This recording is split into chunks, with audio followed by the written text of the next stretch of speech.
မိတ်ဆွေများအားလုံးမင်္ဂလာပါခင်ဗျာကျွန်တော်တို့တွေကအောင်မြင်တဲ့သူတွေကိုကြည့်လိုက်မယ်ဆိုရင်သူတို့ကတော့ပါရမီပါလို့ဖြစ်မှာပါသူတို့ကတော့ကံကောင်းလို့ဆိုပြီးတော့အလွယ်တကူပဲကောက်ချက်ချလေးရှိကြပါတယ်ဒါပေမဲ့ကဘာကျော်စာရေးဆရာတယောက်ဖြစ်တဲ့မဲကွန်ကလပ်ဝဲရဲ့အောက်လိုင်ယာဆိုတဲ့စာအုပ်ကတော့ဒီအယူဆတွေကိုအကုန်လုံးကိုပြောင်းပြန်လှန်ပြလိုက်ပါတယ်တကယ်တော့ဒီအောင်မြင်မှုဆိုတာကအိုင်ကျူမြင့်ယုံပါရမီပါယုံနဲ့တင်မလုံလောက်ပါဘူးဘလို့အခွင့်အလမ်းတွေကလူတစ်ယောက်ကိုအောက်လိုင်ယာလို့ခေါ်တဲ့ထိုးချိုထက်မြက်တဲ့သူတယောက်ဖြစ်လာစေတာလေနိုင်ပေါင်း1000စီးမြင့်ဆိုတာကောတကယ်ပဲအလုပ်ဖြစ်ရလားဒီနေ့ဗီဒီယိုလေးမှာတော့အောင်မြင်မှုရဲ့လှည့်ဝက်ချက်တွေကိုဖော်ထုတ်ပေးထားတဲ့အောက်လိုင်ယာစာအုပ်ရဲ့အဓိကသင်ခန်းစာ3ချက်ကိုအနှစ်ချုပ်ပြီးတော့တင်ပြပေးသွားမှာဖြစ်ပါတယ်ဒီနေရာမှာတစ်ခုရှိတာကတော့ဒီအောက်လိုင်ယာဆိုတာကဓာတ်ရိုက်ဘာသာပြန်မယ်ဆိုရင်တော့အပြင်လူလို့အဓိပ္ပာယ်ရပါတယ်ဒီနေရာမှာဆိုလိုချင်တဲ့သဘောကတော့စာရေးဆရာကလပ်ဝဲရဲ့အဆိုအရဆိုရင်အောက်လိုင်ယာဆိုတာကဒီအောင်မြင်မှုနဲ့ပတ်သက်ပြီးတော့ကျွန်တော်တို့ပုံမှန်နားလည်ထားတဲ့ဘောင်ထဲမှာအံမဝင်တဲ့သူတွေဖြစ်ပါတယ်။သူတို့တွေဟာမွေးရပါထူးခြားဆန်းပြတဲ့ပါရမီရှင်တွေဒါမှမဟုတ်ကံကောင်းလုံးတဲ့သူတွေမဟုတ်ကြပေမဲ့လို့သူတို့ရဲ့သက်ဆိုင်ရာနယ်ပယ်အသီးသီးမှာအမြင့်ဆုံးအောင်မြင်မှုနဲ့ကြီးကျယ်ခမ်းနားမှုတွေကိုရယူနိုင်ခဲ့ကြတဲ့သူတွေကိုဆိုလိုချင်တာဖြစ်ပါတယ်။ဗီဒီယိုလေးကိုစလိုက်ရအောင်ပါခင်ဗျာ။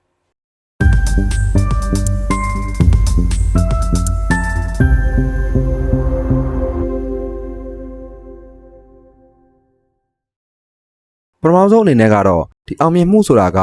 조사အားထုတ်မှုတစ်ခုတည်းအပေါ်မှာပဲမူတည်နေတယ်ဆိုတဲ့အယူအဆကို Gladwell ကဝေဖန်ထောက်ပြထားပါတယ်။အောင်မြင်မှုရဲ့ညီမျှခြင်းထဲမှာအခွင့်အလမ်းတွေပတ်ဝန်းကျင်အခြေအနေနဲ့ဒါမျက်ကွယ်ကအကျိုးကျေးဇူးတွေကအရေးကြီးတဲ့အခန်းကဏ္ဍကနေပါဝင်နေပါတယ်။အောင်မြင်မှုတွေတဖြည်းဖြည်းစုစည်းလာပုံနဲ့ပတ်သက်ပြီးတော့စာရေးဆရာကအခုလိုမျိုးဆိုထားပါတယ်။ဥပမာအားဖြင့်ဒါရှင်ဘရင်တွေရဲ့ရှေ့မှာရပ်နေထိုင်တဲ့သူတွေကိုကြည့်မယ်ဆိုရင်သူတို့ဘာသာသူတို့ပဲအားလုံးကိုလှုပ်ဆောင်ခဲ့တယ်လို့ထင်ရပေမဲ့လို့တကယ်တမ်းမှာကသူတို့တွေကတခြားသူတွေထက်ပိုပြီးတော့မှတင်ယူခွင့်နဲ့စ조사ခွင့်နဲ့ဒီလောကကြီးရဲ့အကြောင်းအရာတွေကိုပိုပြီးတော့နားလည်နိုင်ခွင့်တွေပေးထားတဲ့ဒါမျက်ကွယ်ကအကျေးကျွေးစုလို့ခေါ်တဲ့ထူးခြားတဲ့အခွင့်အလမ်းတွေနဲ့ယဉ်ကျေးမှုဆိုင်ရာအမွေအနှစ်တွေကိုအမြဲတမ်းခံစားရရှိခဲ့ကြသူတွေသာဖြစ်ပါတယ်ကျွန်တော်တို့တွေကဘယ်နေရာမှာဘယ်အချိန်မှာကြီးပြင်းလာခဲ့တယ်လဲဆိုတာကအဓိကကွာခြားချက်ကိုဖြစ်စေတာပါဒီနေရာမှာ Gladwell ဖော်ပြထားတဲ့အခွင့်အလမ်းဆိုတာကတိုက်ဆိုင်မှုကံတရားဒါမှမဟုတ်ကံကြမ္မာတက်တက်ကိုဆိုလိုတာမဟုတ်ပါဘူးအဲ့ဒီအစားမိမိကိုယ်တိုင်ကရည်ရွယ်ချက်ရှိပါနော်အခွင့်အလမ်းတွေကိုဖန်တီးတာရှာဖွေတာနဲ့အဲ့ဒီအခွင့်အလမ်းတွေကတဆင့်အပြင်းအထန်လေ့ကျင့်စ조사မှုတွေကိုလှုံ့ဆော်တာကိုဆိုလိုတာဖြစ်ပါတယ်မိတ်ဆွေကအခွင့်အလမ်းတွေကိုဖန်တီးပြီးအသုံးချဖို့အတွက်ဘယ်လောက်ထိအာရုံစိုက်တယ်လဲဆိုတာကမိတ်ဆွေကြွကျင်မှုရရှိဖို့နဲ့အောင်မြင်ဖို့အတွက်အခွင့်အလမ်းကိုပို့ပြီးတော့မြင်မာစေပါတယ်ဒါကြောင့်မို့လို့ကျွန်တော်တို့တွေကအခွင့်အလမ်းတွေကိုအမိအယဆုပ်ကင်ဖို့လည်းလိုအပ်ပါတယ်နံပါတ်1အချက်ကတော့တန်လေးတန်ခံမှမှုရှိတယ်ဆိုလို့ရှိရင်တော့မည်သူမဆိုအောက်လိုင်ယာတရားဖြစ်လာနိုင်ပါတယ်အောက်လိုင်ယာတွေရဲ့ဘဝကိုသူတည်တနာပြုပြီးတဲ့နောက်မှာစာရေးဆရာ Gladwell ကကောက်ချက်ချခဲ့တာတစ်ခုရှိပါတယ်အဲ့ဒါကတော့သူတို့မှာကောင်းမွန်တဲ့မိဘမျိုးရိုးအထောက်အကူပြုတဲ့ဘဝအခြေအနေလူမှုပတ်ဝန်းကျင်နောက်ခံတဲ့ပါရမီတွေတင်ရှိရုံနဲ့မကဘဲနဲ့သူတို့မှာနောက်ထပ်အချက်တစ်ချက်လည်းရှိနေပါသေးတယ်အဲ့ဒါကတော့ပြင်းထန်တဲ့တန်လေးတန်လို့ခေါ်တဲ့ intense commitment နဲ့အပြင်းအထန်လေ့ကျင့်မှုဖြစ်ပါတယ်စာရေးသူရဲ့သူတည်တနာအရာဆိုရင်ကိုယ့်ရဲ့နယ်ပယ်တစ်ခုမှာအောင်မြင်မှုအကြီးကျယ်ရရှိတဲ့သူတွေဟာသူတို့ရဲ့ကျွမ်းကျင်မှုကိုနိုင်ပေါင်း1000ဆိုတဲ့စီးမြင့်အတိုင်းပေါ့ဒီနိုင်ပေါင်း1000ကြောင်လေ့ကျင့်ပြီးတော့မှသာရရှိခဲ့ကြတာဖြစ်ပါတယ်ဒီစီးမြင့်နဲ့ပတ်သက်ပြီးတော့ Gladwell ကအခုလိုဆိုထားပါတယ်ကိုရွေးချယ်ထားတဲ့လုပ်ငန်းခွင်ဒါမှမဟုတ်ဘယ်အရာမှမဆိုနောက်တစ်ဆင့်မြင့်တဲ့အောင်မြင်မှုဒါမှမဟုတ်ကျွမ်းကျင်မှုကိုရရှိဖို့အတွက်မိတ်ဆွေဟာနိုင်ပေါင်း1000ကြောင်အားထုတ်လေ့ကျင့်ဖို့လိုအပ်ပါတယ်အဲ့လိုအားထုတ်တဲ့နေရာမှာလည်းပဲအပေါ်ယံမဟုတ်ဘဲနဲ့deep work လို့ခေါ်တဲ့အာယုံစူးစိုက်မှုအပြည့်နဲ့လှုပ်ဆောင်ရမှာဖြစ်ပြီးတော့စာရေးသူကတော့ဒါကိုရည်ရွယ်ချက်ရှိလေ့ကျင့်ခြင်း deliberate practice လို့ခေါ်ဆိုပါတယ်။အောင်မြင်မှုဆိုတာကရည်ရွယ်ချက်ရှိလေ့ကျင့်မှုနဲ့သက်ဆိုင်တယ်လို့သူကသတိပြုမိခဲ့ပါတယ်။အဲ့ဒီလေ့ကျင့်မှုဆိုတာက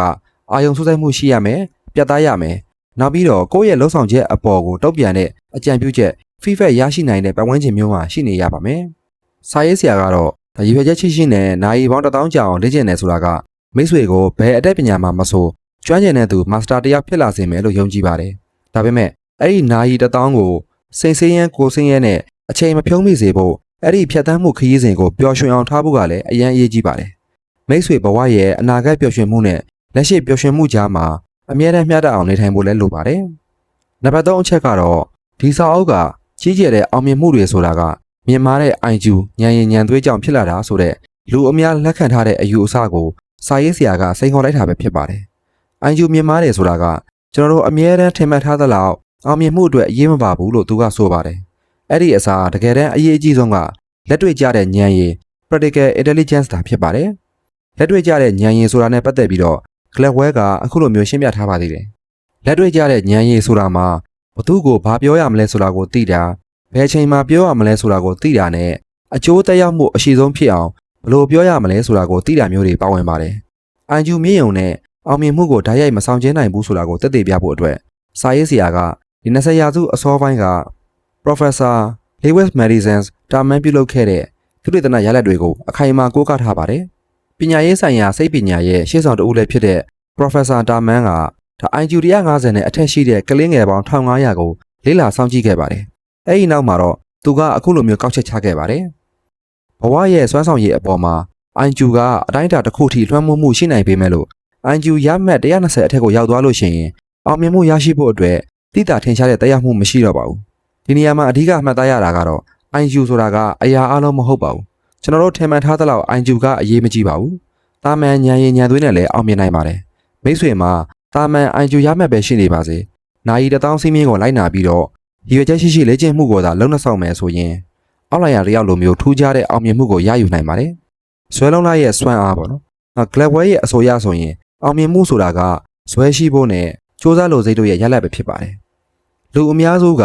အချိန်မိနစ်ပိုင်းလောက်နဲ့ပဲလက်လျှော့လိုက်မဲ့အရာတစ်ခုကိုတေချာနားလည်သဘောပေါက်သွားအောင်လို့နိုင်နဲ့ချီပြီးအချိန်ပေးအာယုံစိုက်ပြီးတော့စူးစမ်းနိုင်တဲ့စိတ်ဓာတ်မျိုးကသာအောင်မြင်မှုကိုဖန်တီးပေးတာဖြစ်ပါတယ်။ဒီလိုမျိုးစူးစမ်းနိုင်မယ်ဆိုလို့ရှိရင်တော့မိတ်ဆွေကအောင်မြင်မှုလမ်းကြောင်းပေါ်ကိုစတင်ရောက်ရှိနေပြီဖြစ်ပါတယ်။ဒီဗီဒီယိုလေးကနေပြီးတော့မိတ်ဆွေရဲ့လုပ်ငန်းခွင်ဒါမှမဟုတ်ဘဝအတွက်တစ်ခုခုထူးခြားတဲ့စိတ်ကူးဉာဏ်သစ်တွေရရှိသွားလိမ့်မယ်လို့မျှော်လင့်ပါတယ်။ဒီလိုမျိုးစာအုပ်ကောင်းတွေရဲ့အနှစ်ချုပ်နဲ့လူနေမှုဘဝတိုးတက်စေမယ့်အချက်လက်တွေကိုအပတ်စဉ်တင်ဆက်ပေးနေတာဖြစ်တဲ့အတွက်ကျွန်တော်ရဲ့ channel လေးကို subscribe လုပ်ထားဖို့လည်းဖိတ်ခေါ်ချင်ပါတယ်။အားလုံးပဲထိုးချုံထက်မြက်တဲ့အောက်လိုက်ရာတွေဖြစ်နိုင်ကြပါစေ။နောက်ဗီဒီယိုမှာပြန်တွေ့ကြပါမယ်။ကျေးဇူးတင်ပါတယ်ခင်ဗျာ။